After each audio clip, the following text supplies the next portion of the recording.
again, and welcome back to Wingot Plays Oxygen Not Included on the Chaos Crusade with the base Dupeflix and Chill. Now, before anyone yells at me, yes, I notice it's cycle 313, and I think the last episode that I uploaded finished at about cycle 180. I recorded a whole lot of episodes, 9 or 10 episodes, but apparently I had the wrong seal this selection in OBS, and so it was trying to capture the window instead of capturing the full screen, and given that it's a full screen application, nothing was showing up in window, and I never thought to look at the preview window and make sure that it was actually capturing. So I've done a whole lot of playthrough with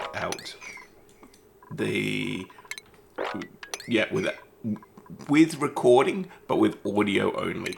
So the last episode that I uploaded, I had just gotten this SPOM online, and if we unpause that, the power issue fixes up there.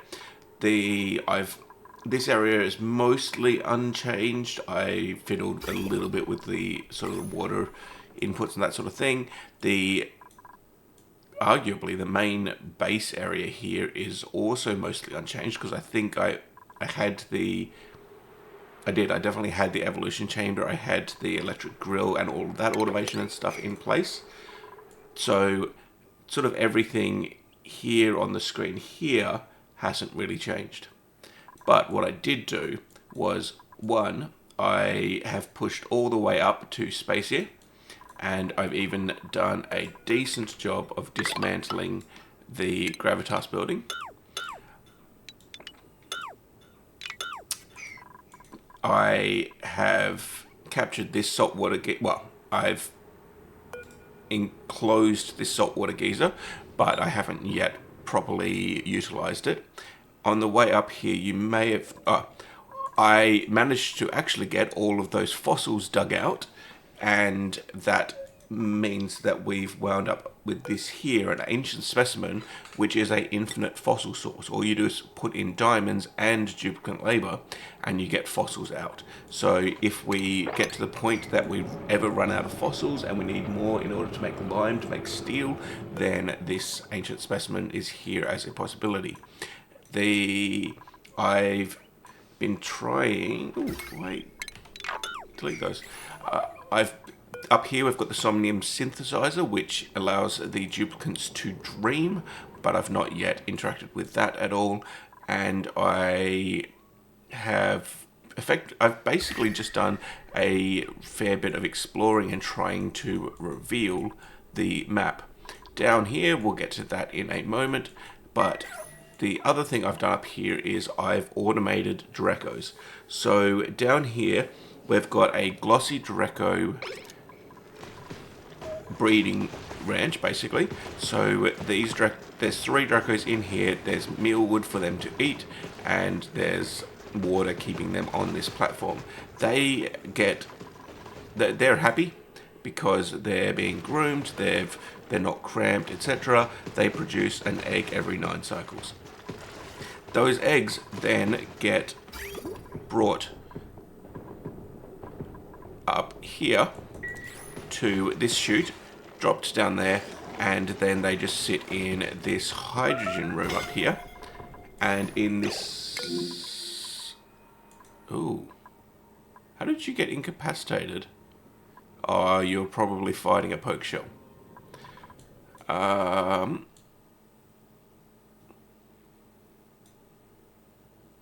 Let's put a pause on the base tour, because this is a priority right now.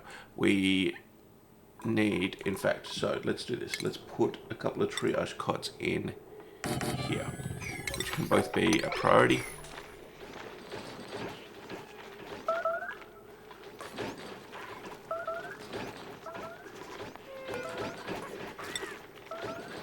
Good, someone's coming to build.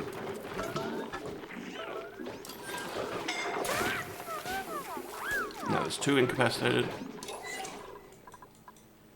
Where are they? They're down here. I think what we want to do is we want to... In fact, I don't think... There's nothing really to cancel at this point. Okay. Carbonic is halfway to... What? Carbonic still had half a tank of oxygen.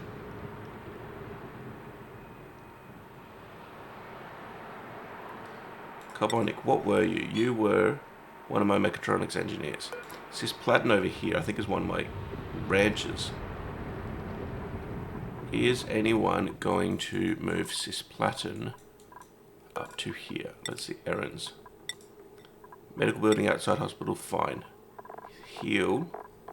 Lots of people have heal commands, but what we want is we want someone to transport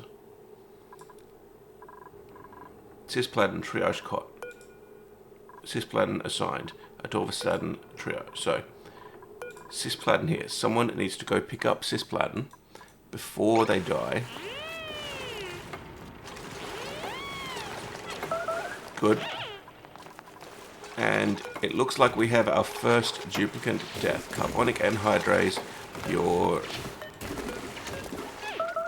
sacrifice is appreciated. The atmosuit, we can sweep that up, and then we will do something about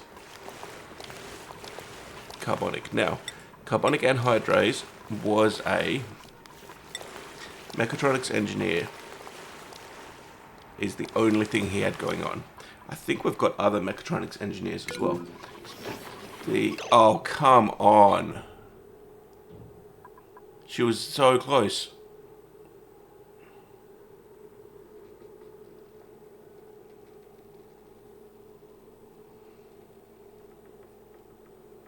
I'm wondering if it's worth just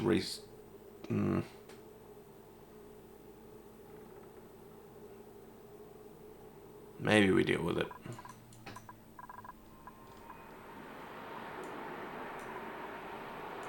These poke shells, man. I even, like, the reason they were even digging here was to try to get the poke shells out of the way so that we didn't have to walk near them in case they were angry. I guess it's time to replace a couple of duplicates. Now, Cisplatin's going to be more annoying because Cisplatin was one of my ranches. So, in fact, was Cisplatin? Atorvastatin, somatotropin. I think somatotropin's the one that I started with. I don't think Cisplatin was. Yeah, here we go. Yeah. So somatotropin's the rancher that I started with. So currently we've got one rancher. I am definitely going to need to fix that. The atorvastatin here can do ranching. We don't really need someone doing farming at the moment, but they're quite unhappy. It looks like because they haven't eaten. And she's stuck there in the triage cot. Okay, how about... I think we're just going to deal with the 2 dead duplicants. And we'll put in place a couple of memorial gravestones. But let's get back to the base tour. Because I think everyone should deal... No one else should die while I'm trying to show off the rest of the base. The poke shells have been brought down to an area where we don't need to go to. There's no jobs down here other than picking up carbonic anhydrase's body and dumping it somewhere. I'm just going to put in a job here, but they should run across the top, and I don't think the poke shells should interact with them.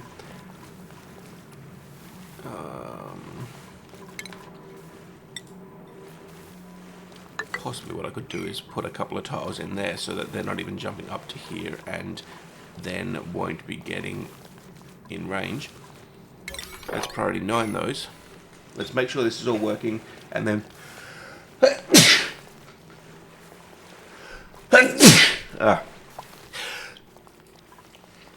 and then we can go back to the base tour. Now I'm paranoid. I'm checking that the audio is working and things like that as well as I'm talking there. Now that should stop them. Show me navigation. Yeah, they can't get up here anymore, so they shouldn't be able to interact with our duplicates. Now, back to what I was saying. So up here, we've got a hydrogen room where the glossy Dracos are dumped. The glossy Dracolet eggs are dumped in here. They naturally incubate, and then they are sheared for their plastic, and the scales will even, I think the scales even regrow before they wind up dying and starving, but the duplicates can come in here and shear them pretty easily. And then the products, so any meat that comes from them, is sent down to our normal meat processing down there, and any plastic that comes out of them is just brought over here and dumped right there, where we've got 1,200 kilos at the moment. I did do a sweep command on this at one point as well. And then over on the other side here, we've got the automation to basically bring in additional Dracos. If at any point there is less than 3 Dracos down here, then we want a replacement to be made. So when there is less than 3, this will turn green. When it turns green, it will send a signal up into our mess of automation up here. But effectively, what it does is it checks to see, is there a critter somewhere in this growing space? If there is a critter somewhere in this growing space, then don't, so both this one here and this one here, if there is a critter somewhere in this space, they both go into this OR gate. So if there's a critter anywhere here, then I want to not send another egg down.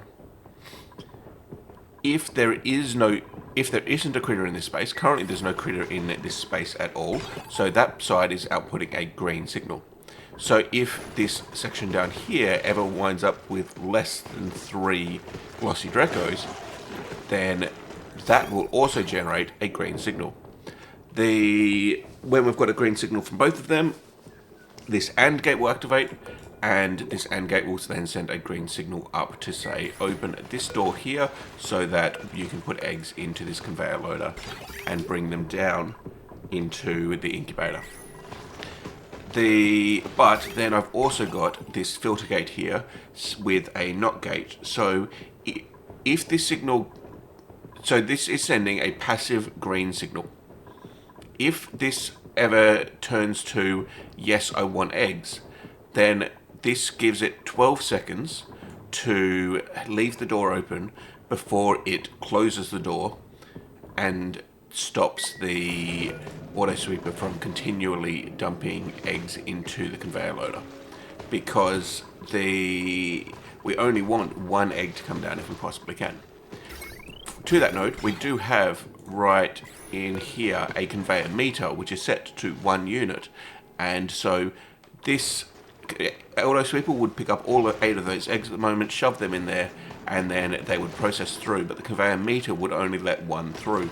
The rest would go back to the egg drop location, and then the 1 egg that goes through will twist around for a while before getting dumped in, before coming here to the conveyor receptacle, getting put into the incubator, and not being lullabied or powered at all. In fact, we don't need the power, because the duplicates can't get in here to lullaby.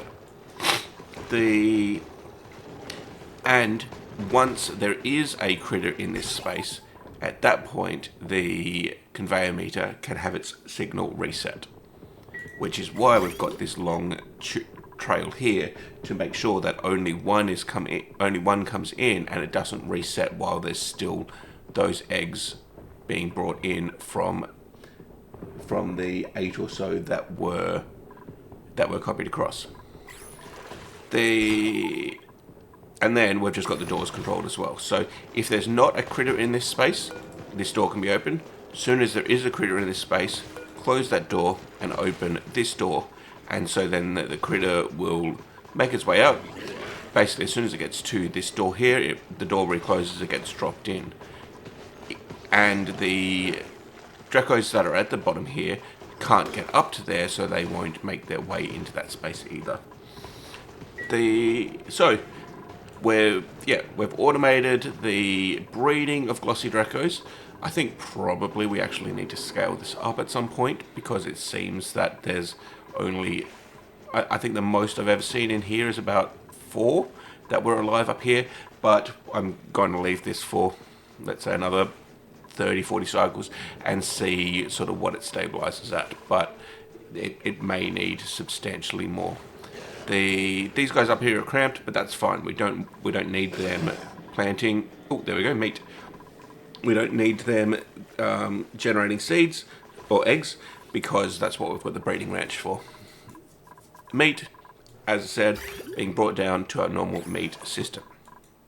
Now, the other thing which did take quite a fair bit of time, I have dug out and a reasonable amount of this oil biome, and most of the oil has been put in here into these reservoirs. So pretty much all of the oil that we ran into on the way down here has been consolidated into them. I like to clean things up when I notice. Okay, over here we've got my first ever geothermal spike. I was incredibly proud of this and was sort of yelling and screaming when it came online. But we've got a steam room here with a temperature set to 225. It's pulling the heat out of our magma through this window tile, and whenever the temperature in here gets below 225 degrees, these doors shut temporarily in order to pull more heat up into this mechanized airlock, which then dumps the heat into the room. There's also a steam turbine cooling everything and also keeping the room, dumping its heat into here, and then, did I say steam turbine? There's an aqua tuner, and then there's 3 steam turbines, which are each producing 850 watts worth of power. And so we've got 2,550 watts of power here. Once you knock out the 1,200 that this thermo aqua tuner costs, and nothing else here is powered, it means that we've got about 1,300 watts being produced from this system constantly and passively in order to be fed into the rest of the base. I've made a power spine basically through the whole base, so there is now one input power line that the whole base, or all of the base's mains power, will connect to. I've also got all of these Atmo suits in here, because I don't think I had the Atmo suits and the Atmo suit dock previously, but that's now sitting there. There is a pipe up here that keeps breaking because the water in here is getting too cold, because this area is all just too cold, and I have been effectively over and over and over again just using various kilns in order to try to generate heat in various locations. But putting in place some sort of heat modulating solution will be very nice, and is probably the next major task. Anyway, back here. So we've got the geothermal power. Geothermal power is going quite nicely, and as I say, it's my first ever geothermal power and or spike. So I'm really proud that this is up and running and just working effectively from the first setup. I didn't have to do any troubleshooting. I just got it running and it's very stable. 66, 67 degrees. This has never gone over 70 degrees, so the aqua tuner is managing to maintain the temperature of the steam turbines, and they're just sucking that heat out of here and generating a whole lot of power. And then lastly over here, I've built a steam tamer, but the steam tamer has not yet had a chance to come on, because this steam, hydrogen, well, not steam, hydrogen tamer. This hydrogen vent only decided to turn itself. Only decided to go dormant just before I actually discovered that it was there, and so it must have gone dormant. Well, like when I first noticed it, it had just started 60 cycles worth of dormancy. And so in 17 odd cycles, this should come online, and we should then get a whole lot of heat dumped into this water, and then there should be basically a heat gradient happening along here. But we've got a gas pump, which if the temperature it gets below 115 degrees, this is made of steel. What I might do, let's deconstruct this. If the heat gets below, let's say 125. So if the heat gets so low in here that it's not able to generate enough hot enough steam to keep the steam turbines running, then pump out the steam. But also only do it if there's at least 500 grams in here. The reason I set 115 is because this was a gold amalgam gas reservoir, but if I change this over and make it into a steel reservoir, also I had like 8 tons of steel at one point, and now I'm down under 1 ton because so many of these things have been made using steel gas pump. Everything in here that's 1200, and even the thermosensors, all of these doors. And I think there's probably some other random things out in the base here which I accidentally made out of steel, because once I'd set steel here for these things, the rest of the base will also have defaulted to using steel. But all that said, we've got oil biome access, so we're going to be able to build more steam without too much difficulty. Let's see, slicks to lavas. Let's grab the slicks to lava, turn it into meat, and I notice we're at 130,000 meat, which I'm surprised by because I didn't think I've done any kill commands anytime recently, and we've been struggling to maintain the food without having to go in and do kill commands. But so then this hydrogen vent will produce hydrogen for us. It also will produce power from the steam turbines, and then the overflow hydrogen will then also go into some hydrogen generators. And in fact, let's get started on building those. I don't think I want to put them there because then Slicks are just going to place mess on them. What I might do is I might instead put them up here, and then we can put our hydro generators, let's say there, and there. What are you made? Oh, we're out of steel. Copper ore, 75 degrees overheat temperature.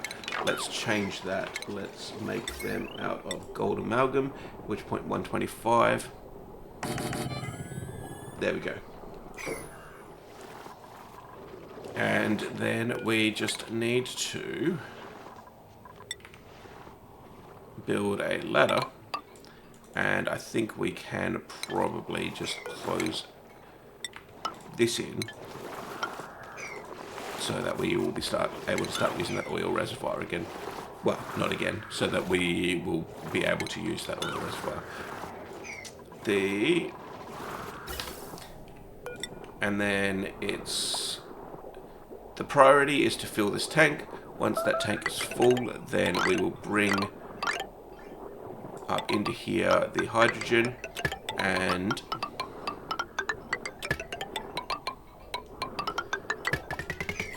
let's see, this is going to produce 327 grams per second.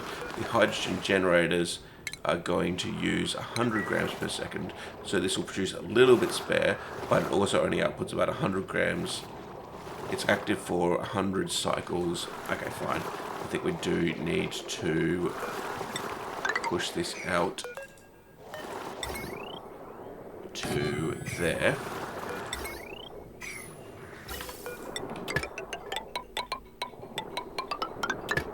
There you go. And so then those will be able to run, use up the hydrogen all of the time that is being output from here. It will, but it'll have to turn off during the dormancies. But at least while it's active, that'll be another 3,200 watts worth of power being produced. Or I guess no, it'll be 2,400 plus a quarter, so 2,600 odd watts being produced here passively when the hydrogen vent is active. We could possibly look to sort of even it out. If we did, this is only outputting 100 grams per second, so it would only barely run one at a time, one and a bit. But I think for now, we'll just take all of the hydrogen so that the hydrogen doesn't get a chance to build up in here. Because if it builds up in here, then it'll overpressurize and just stop producing. We can worry later about rebuilding that if required. So, yeah, we've got a hydrogen tamer which hasn't yet been managed to come on and has therefore not actually been tested. We've got a geothermal which is doing a wonderful job. We've got access into our oil and oil biome.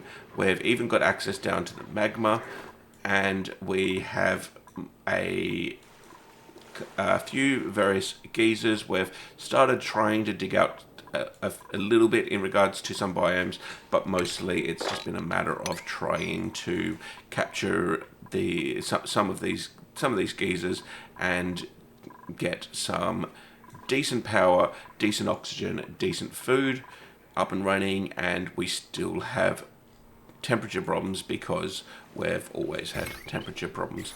There's a volcano here that I've not yet tried to utilize. I think that could potentially be a heat source for our temperature modulation, but we'll have to look into that. We're doing all right here in okay, that's all backed up. We did have one point where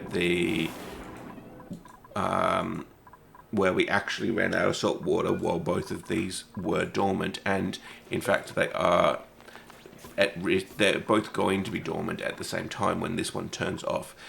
And I think part of that was because they've wound up over pressure and not been able to produce salt water when the room was full. So I think we need to do something about having a backup supply of salt water, because these two together should be able to keep this running at all times. Let's deconstruct a couple of these. Oops.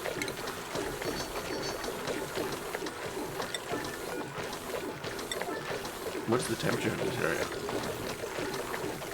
70 degrees. These are getting to 77. Okay. If we make them out of gold amalgam though, then let's look at copper ore.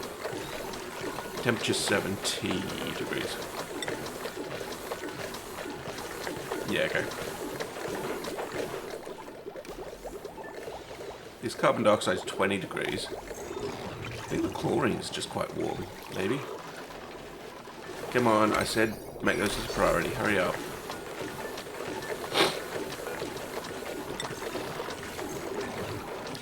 But yes, so that is where the base is sitting. I had these reed fibers here, but they've been defunctioned now. We've got, or at least we had, quite a lot of reed fiber.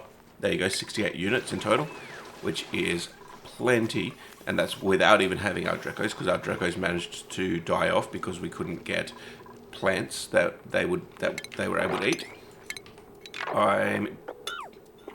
Speaking of, I think I'm just going to get rid of all of this Dreco wretch, because it's not doing anything, it's just taking up space at the moment. Good, we've got 2 gold amalgam transformers. We can deconstruct the other 2, these remaining 2 copper ones, change them into gold as well, and make it so that the input power here shouldn't break just due to some stupid overheating damage. And because if those had broken enough without me noticing, then they would have had the potential of actually turning off the SPOM and breaking things quite substantially. These are all made out of gold amalgam as well. Perfect. Let's see. What is going on here? Ah, yes. There and there. Cool. And make both of those as a priority. Okay. So we have to do something about memorializing those 2 duplicates that died for the cause. We need to arguably start actually looking at replacing them. Another rancher. Let's see. Atorvastatin, 21 points when you actually do bother to eat. Let's try getting you to do some ranching as well, and then we'll take a look about potentially redistributing points later on. We've got this heat generator here, so let's tell this to make a whole lot more heat here, and hopefully we should be able to stop this cold damage from continually happening if we can well, we're not going to be able to neutralize all of that heat. Ironically, down here we're overheating, but these gases are sort of taking quite some time to normalize all of that heat across. If we get this kiln running though, hopefully that'll help. And up here, 15, 16, 17 degrees, so we're doing fine for our mealwood temperatures as well. I think I'm fairly happy with that. I think that's basically it in regards to the base tour. I don't think I've missed any substantial builds anyway. Yeah, and this guy should be dormant in here now. It's going to next be active in 24 cycles. So I think we want to come in here, clean out all of this, because there's a whole lot of polluted water and stuff in here that we don't want in there. So what we can do is we can basically, how big is this space? This space is 54 tiles. So what I'm thinking is basically we do the same as we did down here and dump all of it into liquid reservoir. If it's 54 tiles, then that's basically, well, it's 54 tiles plus there's a couple of spots. Let's call it 50 tiles. So we need 10 liquid reservoirs. Let's go across here. That. And then we can put, I don't think they need to be gold amalgam, and it seems that we're running a little low when it comes to gold. So if we put those there, and then put another row of them at the bottom, what I might do is I might actually use mesh tiles instead, so that all of the fluids can run together. Dig out these bits here, and we can expand this tank as well while we're at it. I might actually see what I can do about digging out all of those as well before we go expanding this bottom bit of the tank. We will get some more gold amalgam while digging these out, which is nice. And I heard a printable. We want to research decorate suit wearing. We don't need researching. Well, researching could be handy because this could be an astronaut. Suit wearing also means that it can...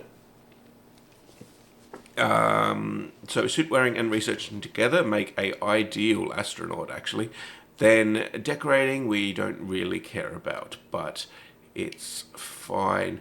Can't cook, well, don't overly care about that. Increased creativity, well, increased construction, immune to food poisoning.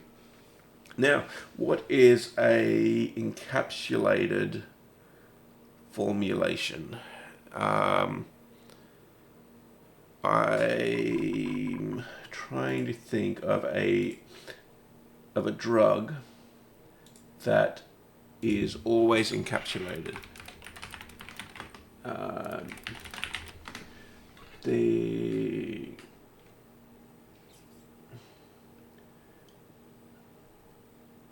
Like, I guess you've got some of those Panadols and that sort of thing which are encapsulated, and they come in capsules and things like that.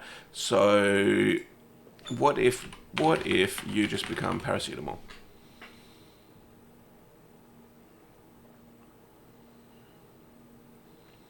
Because paracetamol can then, yeah. Paracetamol is a bit of a painkiller. This guy is, well, he's going to be sent in a rocket to go off to places. I don't know that it 100% fits, but it's close enough, and I currently can't really be bothered to think further on it. He can start off by getting some improved carrying, and he's going to go all the way up to rockets at the moment. Now, how do we make a couple of gravestones? I don't think I've ever had to make gravestones before. Tasteful memorial. It might be an idea to just put the memorials down here at the bottom of the base, and in fact we might get rid of that kiln so that we can put the memorials right on either side, like mirroring. Alternatively, what we could do is we could aim to clear all of this out. Let's do that. Let's put some mesh tiles, let's dump this water. I think I want to put that there though, so that the water doesn't go in and contaminate these tanks that we've got over here. It's fine if it goes over there, that's fine. And then we will be able to bring up a ladder so that we can access this from the bottom as well. And then I think we'll put our memorials down here in this pit, and hopefully we shouldn't ever get to more than, well, hopefully more than 2, but this would then give us space for potentially a few.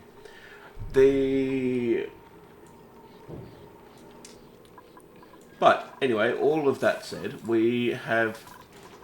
that's the base tour. That's where we're up to.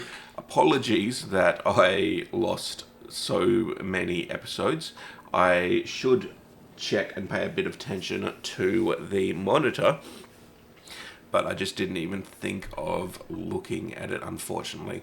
All of this polluted oxygen, I think it might even be easiest to just open these, because we've got a airlock here.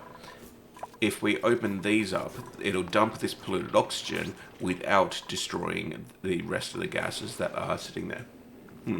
Anyway, getting distracted again.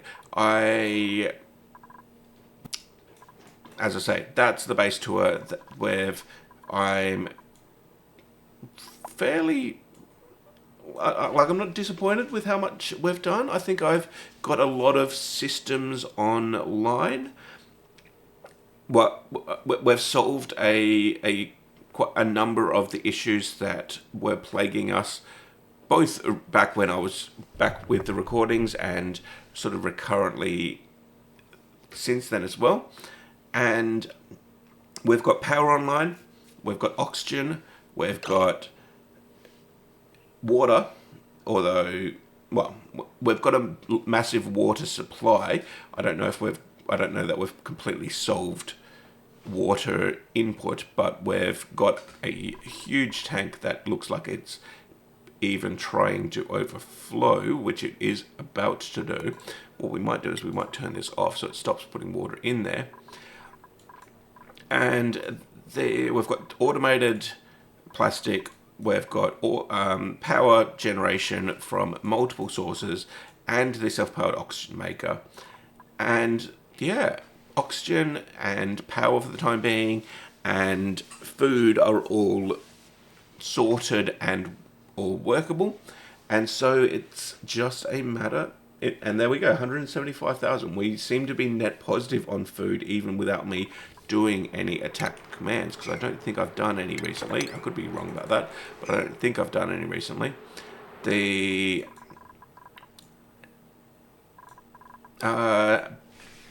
the big issue that we still need to solve is temperature modulation. There's areas that are that are way too cold. There's some areas that could do with a bit of cooling. And so putting in place some sort of solution in order to cool the base seems, or in order to cool whatever we need to cool, seems like the next major hurdle. And then once we've done that, we can probably look at distributing out our duplicates a bit. That said, we've gotten into space, but we've not utilized space in the slightest. So we probably, actually, I think I know where the food's probably coming from. It's probably coming from the shove voles, which have now been tamed and are being starvation ranched. I don't know whether